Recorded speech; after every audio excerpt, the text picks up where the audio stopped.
partager sur mon témoignage chrétien, comment je suis venu à la foi. Cela fait 50 ans, sinon plus, parce que je suis venu à Jésus-Christ le 10 novembre 1960, sous la supervision du pasteur Feu Charles Bosser à Somanso. Je remercie le Seigneur pour ce qu'il a opéré dans ma vie. Dès mon jeune enfance, j'étais habitué à aller à l'église parce que mon oncle était chrétien et le premier qui a amené le christianisme dans mon village.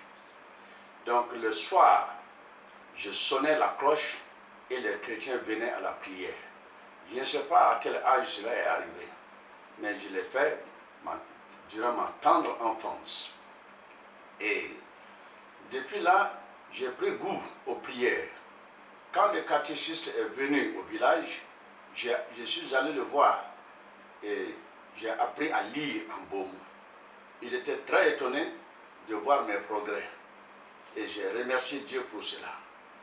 Plus tard, lors d'une évangélisation au village, le missionnaire Bowman, qui était à Sanekui, a parlé à mon père. Il a demandé à mon père, est-ce que celui-là, ce garçon-là, c'est ton fils? Il a dit oui. Il dit, il faut l'amener à l'école. Il faut le scolariser. Il a besoin d'être scolarisé. Et mon père a pris ça réellement comme parole d'évangile. Dans ce jour-là, il est allé voir le chef de canton, qui était son cousin, mon oncle à lui, à moi.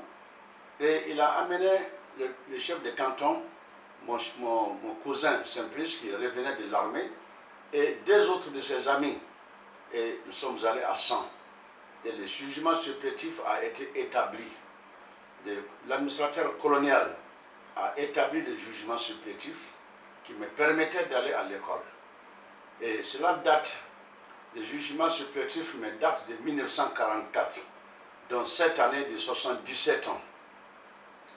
Je suis allé à l'école biblique, à l'école privée protestante à Somanso. Et là, chaque matin, on avait une réunion de prière à 6 heures. Et je remercie vraiment Dieu de la fidélité qu'il m'a donnée.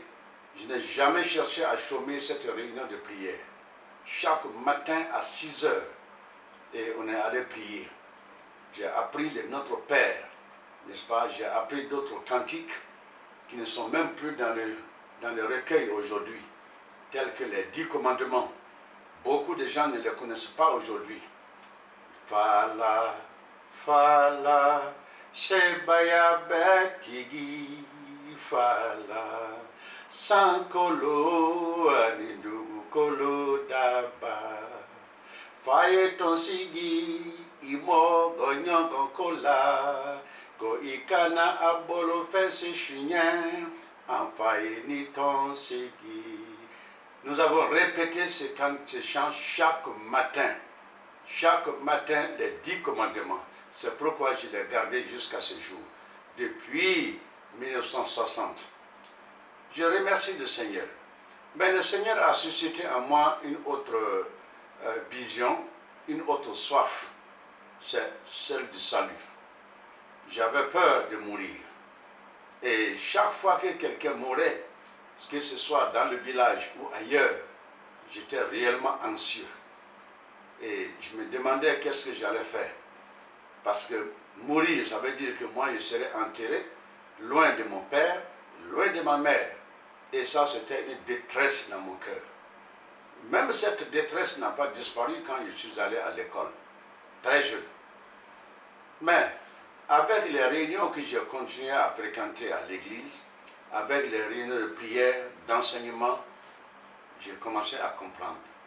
Et un jour, comme je vous l'ai dit, le 10 novembre 1960, je suis allé voir le pasteur pour lui dire que je venais pour recevoir Jésus-Christ comme mon sauveur et Seigneur personnel. Il n'en revenait pas, il m'a regardé avec admiration. Et il m'a dit, est-ce que c'est vrai? Il dit, c'est vrai. Et comme je suis venu seul, pas dans un groupe, il m'a cru. Et il m'a fait asseoir. Il m'a exposé brillamment le plan de salut. Et il m'a fait prier. Et lui-même, il a prié pour moi. Il m'a donné une petite brochure avec laquelle que je lisais chaque matin. C'est une brochure de 30 jours. Et chaque matin, je lisais une portion. Et à la fin de la portion, il y avait une prière que j'apprenais par cœur. Voilà comment il m'a formé. Et le jour où j'ai reçu Jésus-Christ dans ma vie, le 10 novembre, disons, j'ai quitté les pasteurs et je partais à la maison. Sur la route, j'ai eu une immense paix dans mon cœur. Je me suis arrêté, j'ai dit ça, c'est la paix dont le pasteur a parlé. Que le Seigneur va te donner sa paix. Et il m'a effectivement donné sa paix. Il m'a offert le salut. Et depuis ce jour, j'ai eu une paix immense dans mon cœur. La crainte de mourir a disparu. La crainte de l'enfer a disparu. La crainte de tous les jugements ont disparu. Et j'ai remercié le Seigneur.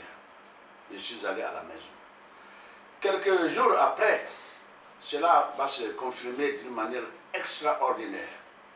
Il y a eu des prédicateurs qui sont venus du pays d'Ogon, particulièrement le pasteur Alaï Bugnon qui est toujours vivant à Sanga. Il a prêché avec feu dans notre chapelle. Et le Saint-Esprit est venu sur nous.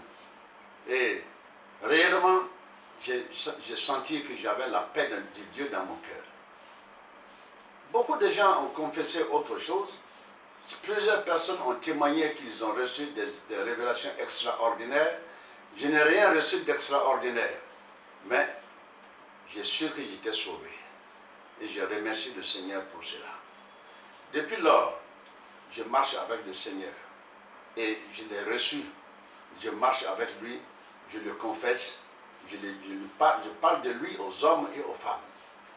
Et quand je suis arrivé à Tomia en 1900, au second siècle, disons, je priais beaucoup et j'étais rempli du Saint-Esprit. Et une nuit, le Seigneur m'a révélé le nom d'un homme, Dakwo Diassana, qui habite Boui. J'ai dit que, le matin, j'ai demandé à mon cousin s'il connaissait cet homme. Il m'a dit oui. Et tu connais sa maison? Il dit oui. J'ai dit, bon, le Seigneur m'a dit d'aller lui parler. Est-ce que tu peux m'accompagner chez lui? Lui, il a accepté. Mon cousin m'a accompagné. On est allé trouver le vieillard assis devant sa porte. Il nous a fait asseoir. Et moi, j'ai commencé à lui parler de salut. J'étais en classe de 8e. Et je lui ai raconté l'histoire d'Adam. Comment Adam s'est séparé de Dieu. Et comment il est tombé dans le péché. Et comment avec lui, nous tous, nous sommes tombés dans le péché aujourd'hui.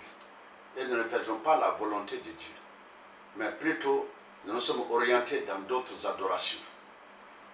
Et je lui ai demandé que est-ce qu'il comprend cela. Il dit qu'il comprend. Il dit, mais Jésus-Christ est venu réparer ce qu'Adam a gâté. Il dit, hein? Il dit, oui. Jésus-Christ est venu réparer cela. Et si tu crois en Jésus-Christ, tu seras réconcilié avec Dieu. À l'époque, je ne connaissais pas grand-chose sur comment évangéliser quelqu'un. Mais les paroles que le Saint-Esprit m'a données, ce sont celles-là que j'ai répétées aux vieux. Et le voilà en train de pleurer à grosses larmes. Et je lui dis de se confier au Seigneur. Il dit que lui, il va se confier au Seigneur, dire qu'il est chrétien aujourd'hui. Que tout le monde va se moquer de lui. Que moi-même, je n'ai qu'à regarder son âge. J'ai dit, tu n'es pas plus âgé que Dieu. Dieu qui veut te recevoir est le créateur du ciel et de la terre. Le vieux a pleuré encore. Et j'ai dit à mon cousin, prions pour lui. Nous avons prié pour lui. Il s'est calmé et nous l'avons quitté. Mais il a endurci son cœur. Plusieurs années après, chaque fois que je revenais de l'école, je partais le voir. Mais il n'a pas ouvert son cœur. Et en mon absence, il est décédé. J'ai beaucoup regretté son décès. Ça, c'est le premier témoignage que le Saint-Esprit m'a donné d'aller prêcher à cet homme. Et je remercie le Seigneur pour cela. C'était la première fois d'aller voir un tel homme. J'ai continué à rendre mon témoignage aux élèves à l'école. J'ai rendu mon témoignage aux hommes et aux femmes dans le village. Et dans mon propre village, j'ai continué à parler. Et j'ai cherché, j'ai dit, Seigneur, est-ce que le salut dont je parle, tu m'as sauvé vraiment? Et le Seigneur m'a dit oui, j'étais vraiment sauvé. Parce que tous ceux qui sont enfants d'Abraham sont fils de Dieu. Et le Saint-Esprit m'a dit que tu es fils d'Abraham. Je remercie Dieu pour cette certitude. Chers auditeurs, Dieu peut vous donner la certitude que vous êtes sauvés. Ne marchez pas à tue-tête sans chercher une certitude. J'ai cherché une certitude et le Seigneur me l'a donnée. Plusieurs années après, quand j'ai fait le DF, je suis allé pour la connaissance du Seigneur Jésus-Christ à Yamoussoukro. Mais avant d'aller, j'ai prié beaucoup. J'ai cherché la volonté du Seigneur. J'ai demandé au Seigneur, qu'est-ce que tu veux que je fasse? Et qu'est-ce qui s'est passé? Le Seigneur s'est révélé vraiment à moi, pas de façon extraordinaire. Je lisais un soir un livre de vrais chrétiens, ça c'est le titre du livre. Quand je lisais, je suis arrivé à une phrase sur le mariage.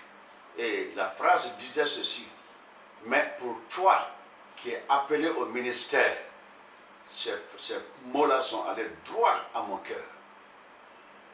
Ça, c'était la première fois que j'ai senti que Dieu m'appelle au ministère. Mes frères, cherchez la volonté de Dieu et ne pas marcher à tue-tête. Je remercie le Seigneur parce qu'il m'a orienté dans le vrai chemin. Et c'est ainsi que je suis allé à Yamoussoukro en 1967 à l'école biblique de cette formation, où j'ai fait 4 ans, de 1967 à 1971, l'année où j'ai reçu mon diplôme. Et je suis intégré dans le ministère. Il y a plusieurs événements dont je pouvais parler, mais Salomon dit que beaucoup de paroles est une fatigue pour le corps. Je vous laisse ici. Que le Seigneur vous bénisse et vous garde. J'ai reçu le salut et je communique ce salut autour de moi. Si vous saviez quel sauveur je possède, il est l'ami le plus tendre de tous. L'ami le plus tendre de tous, c'est Jésus. Et si vous le savez comme moi, dites-le autour de vous. Mon sauveur vous aime, cherchez en lui votre ami suprême, votre seul appui. Le Seigneur vous bénisse.